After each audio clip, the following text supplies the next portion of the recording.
Hello friends, welcome my YouTube channel. সবাই কেমন আছো? আশা করি সবাই খুব ভালো আছো, আমিও খুব ভালো আছি।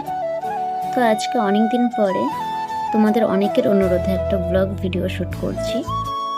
তোমাদের দেখার অনুরোধ রইল, কেমন হয়েছে অবশ্যই কমেন্ট করে জানিও। তো আজকে ছিল সোমবার, তো আজকে সারাদিন কি করব না করবো সবটাই তোমাদের সাথে শেয়ার করব, দেখতে থাকো প্লিজ। আজকে দেখো, ঘুম থেকে উঠেই প্রথমে বলি মুডের পুরো 12টা বেজে গেছে। আমাকে দেখে হয়তো বুঝতে পারছো, আমার প্রচণ্ড শরীরটা খারাপ লাগছিল। কালকে আমার শরীরটা প্রচণ্ড রাতের দিকেও প্রচণ্ড জ্বর এসেছিলো, ভালো লাগছিল না।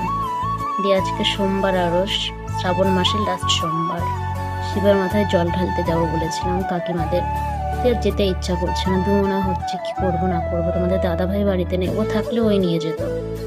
দিয়ে অনেকক্ষণ হাঁটাহাঁটি করে ভাবলাম না যাই, আবার সেই 1 বছর পরে দিনটা আসবে। তো দেরি না করে ছটপট করে কাজ শুরু করে দিলাম। আজকে যেহেতু সোমবার, আরও কাজেরও প্রেশার, প্রচণ্ড প্রেশার, তার সঙ্গে তো অফিসের কাজ আছে। তো আমি দেরি না করে সকালবেলা কাজ করতে শুরু করে দিলাম। ফার্স্ট শাড়িটা কাল থেকে পরে আছে, ভাঁজ করার সময় পাইনি বা করিনি, ভালো লাগছিল না তাই। আর শাড়ি আমি একদমই ভাঁজ করতে পারি না, অনেকটা সময় লাগে আমার।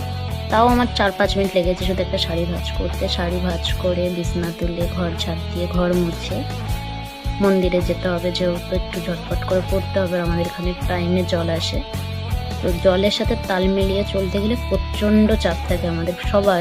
আমাদের এই যে পাড়াগঞ্জ এলাকা, তো প্রচণ্ড চাপ থাকে।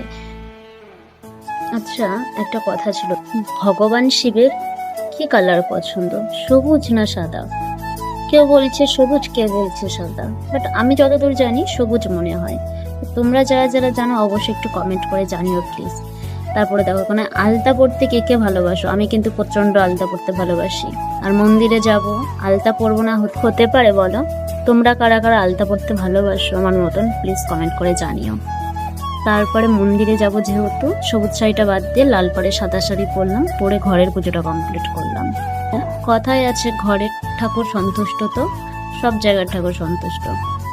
তো দেরি না করে মন্দিরে বাড়িতে পুজো করে মন্দিরের উদ্দেশ্যে বেরিয়ে পড়লাম। বাট আমাদের এখানে আজকে এতটাই বৃষ্টি হচ্ছে, দেখো রাস্তায় কিছু কিছু জায়গায় জল জমে গেছে। শাড়িটা এক হাত দিয়ে তুলে ধরতে হচ্ছে আমার, এমন অবস্থা হয়েছে। পাড়াগঞ্জ এলাকায় একটু বৃষ্টি হলেই জল জমে যায়। দেখো, তোমাদের সাথে কথা বলতে বলতে মন্দিরে চলে এলাম। এই যে মন্দিরটা, এই মন্দিরটাতে আমি এর আগে একবার এসেছিলাম, প্রায় 5-6 বছর আগে। তখন আমার প্রথম বিয়ে হয়েছিল, বিয়ের 1 বছর কমপ্লিট হয়েছিল হয়তো।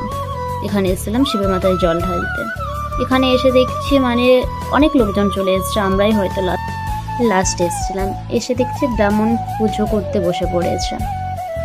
সবাই অনেক সকালে এসছে, আমাদের আস্তে আস্তে লেট হয়ে গেছে। আমাদের আসার সময় রাস্তায় প্রচণ্ড বৃষ্টি হচ্ছিল, একটা বাড়িতে আমাদের অনেকক্ষণ বসে থাকতে হয়েছে। বৃষ্টি কমেছে, তারপরে এসছি। তো এসে আরতি তাপ নিলাম, অঞ্জলি দিলাম, দিয়ে বাবাকে প্রণাম করে বাবার মাথায় জল ঢেলে বাড়ির উদ্দেশ্যে বেরিয়ে পড়লাম।